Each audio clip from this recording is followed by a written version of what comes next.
of that city believe on him for the saying of the woman which testified, he told me all that ever I did. Kasi dito yung babae, umiigib siya at humingi ng tubig sa kanya yung Panginoong Jesucristo.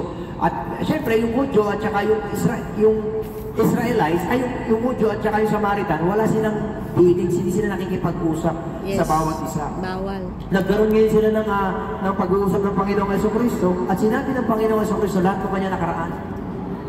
At sabi niya, thou art the prophet. Isa kang propeta. Sabi dito nung babae. At ngayon, anong sinabi ng Panginoon, ako yung Kristo, umalis ngayon yung babae. Iniwanan niya yung isang pinaka-importante sa kanya. Pinaka-importante sa kanya, yung pang-igib niya ng tubig. Iniwanan niya yun. Amen. Kasi bakit? Upang sabihin niyo sa mga kakilala niya na hindi baga siya si Kristo. Ngayon dito, nagpuntahan yung mga tao at sabi dito sa verse number 39, and many of Samaritans of that city believe on him for the saying of the woman, which testified, he told me all things that ever I did. Amen. Yung lahat ng ginawa niya. Sinabi at verse 40, so when the Samaritans were come unto him, they besought him that he would tarry with them, and he about 3 days. Ibig sabihin, nakiusap sila na gusto nilang mga Panginoon Jesucristo manatili dito, sabi ng Bible ng 3 araw. Verse number 41, and many more believe because of his own word. Amen. Yun ang nais ng Panginoon, ang bawat tao magkaroon ng relationship sa Kanya. Kaya siya bumaba rito sa lupang ito upang ipakilala niya na siya yung Diyos. At kaya siya bumaba sa mundong ito upang siya ang magbayad ng kasalanan natin. At kaya siya pumunta sa mundong ito upang siya ang maging tagapagligtas ng sanlibutan. At sabi dito ng Bible verse number 41 ng John chapter 4. And many more believe, sabi ng Bible, because of his own word. Verse 42, and said unto the woman, now we believe, not because of thy saying. Sabi ngayon, naniniwala na kami, hindi dahil sa sinabi mo, na ano yun, na siya ay si Kristo. Sabi dito ng Bible, ito maganda sinabi dito, for we have heard him ourselves and know that this is indeed. Saktang indeed, tunay, totoo. Ano yun? Sabi ng Bible, indeed, sabi dito, indeed, the Christ, the Savior of the world. Kaya mga minamahal ko, ang katotohanan, we need Jesus sa ating buhay. Amen. Alam niyo po sa araw-araw ng ginawa ng Diyos, nakapagtatrabaho tayo. Amen. Meron tayong kalakasan. Nakigising tayo sa umaga. Hindi ba pagpapala ng Diyos yun? Pagpapala. Amen? Kaya sa oras na ito, ang nais niya, ang plano niya ng bawat tao makakilala sa Kanya. He is the Savior of the world and He is the Word of God. Sabi ng Biblia sa John chapter 1 verse number 1, in the beginning was the Word and the Word was God and the Word was God. Ano tinutukoy nito? He is the Word of God. At sabi ng Revelation chapter 19 verse number 13, sabi ng Bible, sabi dito, he is clothed with vesture, sabi diyan. Revelation chapter 19 verse number 13, sabi ng Bible.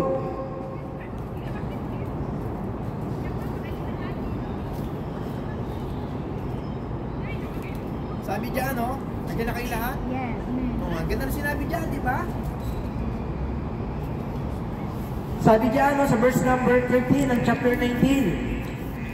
And he was clothed with a vesture, dipped in blood. Ano yun? Meron siyang damit. Ano yung damit niya? Na winisikan ng tubo. At sabi dito ng Bible, dipped in blood. And his name is called what?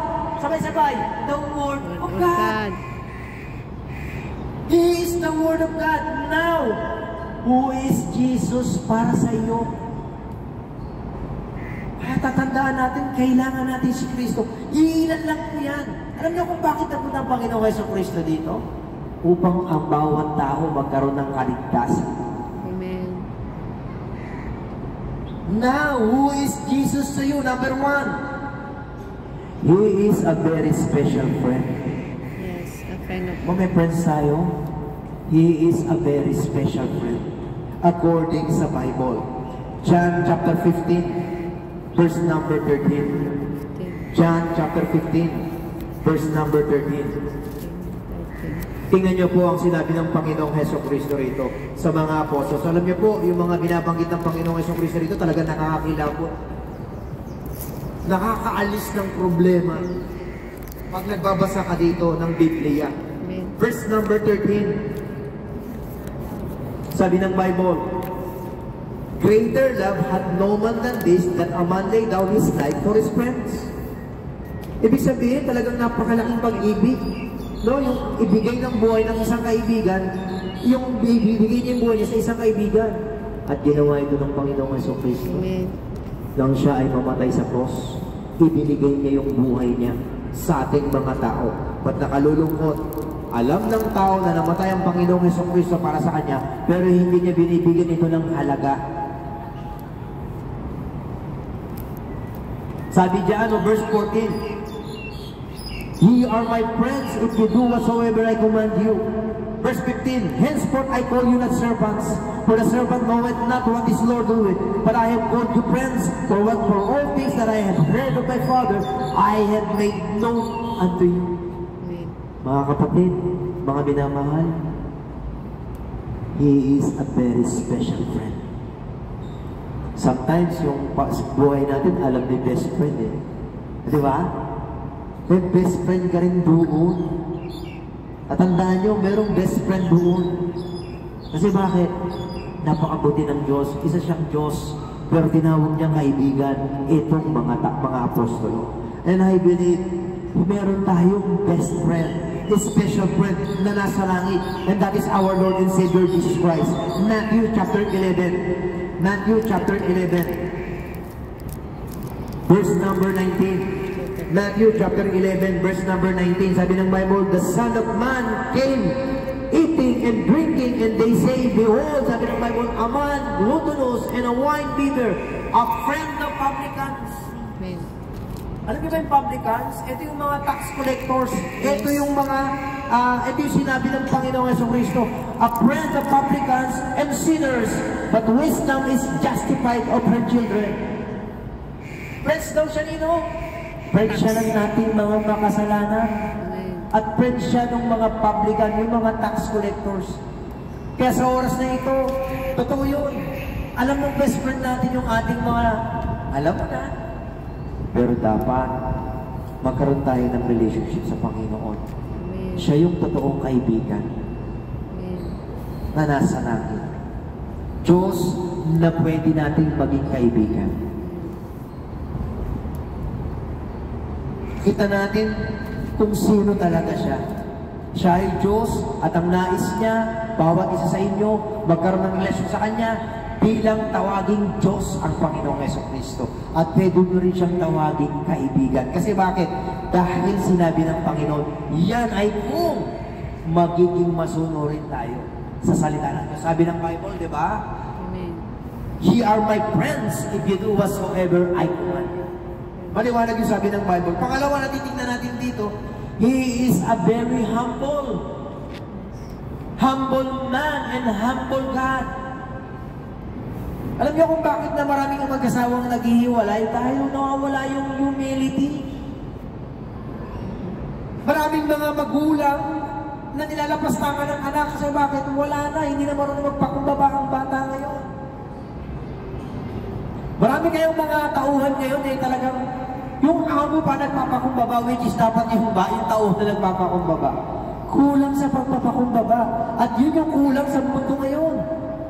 Kasi bakit? Kasi meron tayong Diyos sa mundong ito. At yun yung Diyos na mapagmataas. Diyos ng sanlibutan.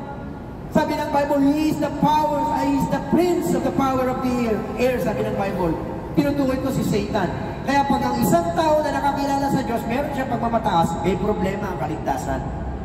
Dahil ang Diyos mo ay mapagkumbaba. Dapat manguhay tayo sa pagpapakumbaba. Philippians chapter 2. Philippians chapter 2, verse number 3. Philippians chapter 2, verse number 3. Dapat itong isang kaisipan ng tao na nakakilala sa Diyos.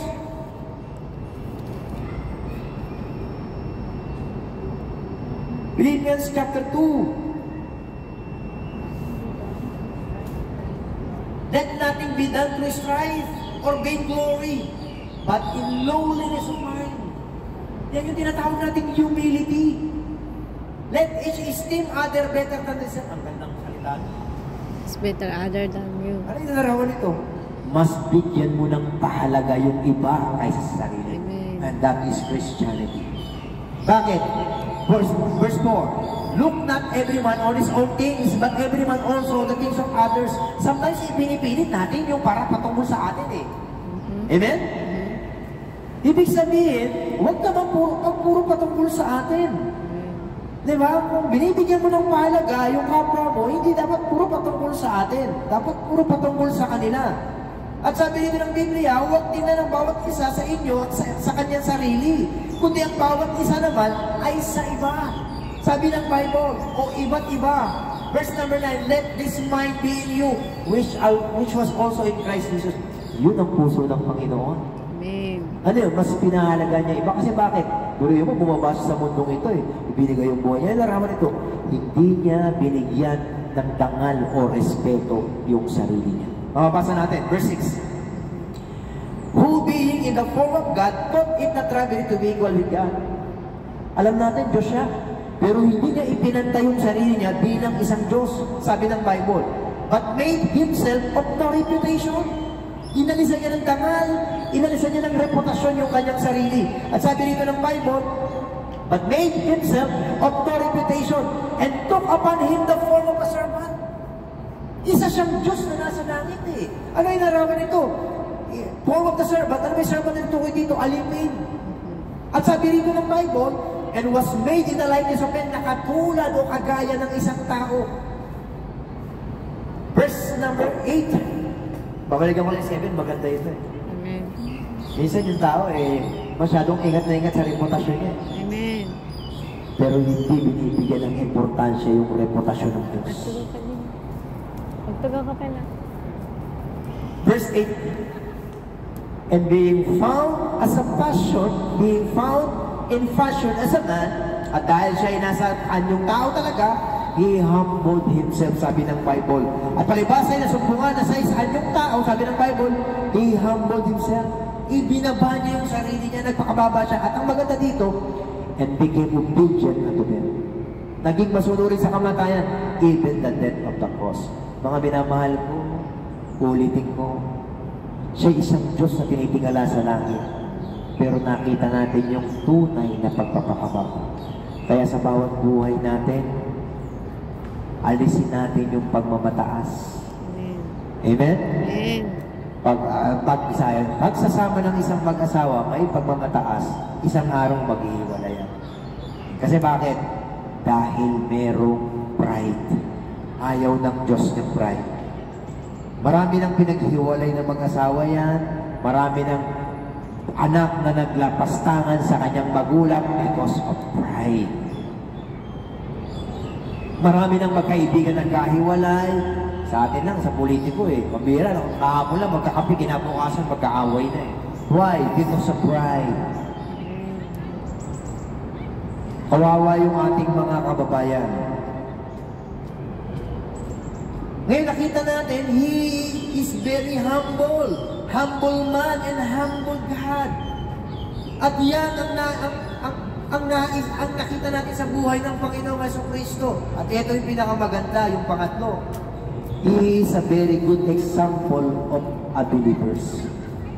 Siya yung napakaganda na halimbawa ng isang mananampalataya.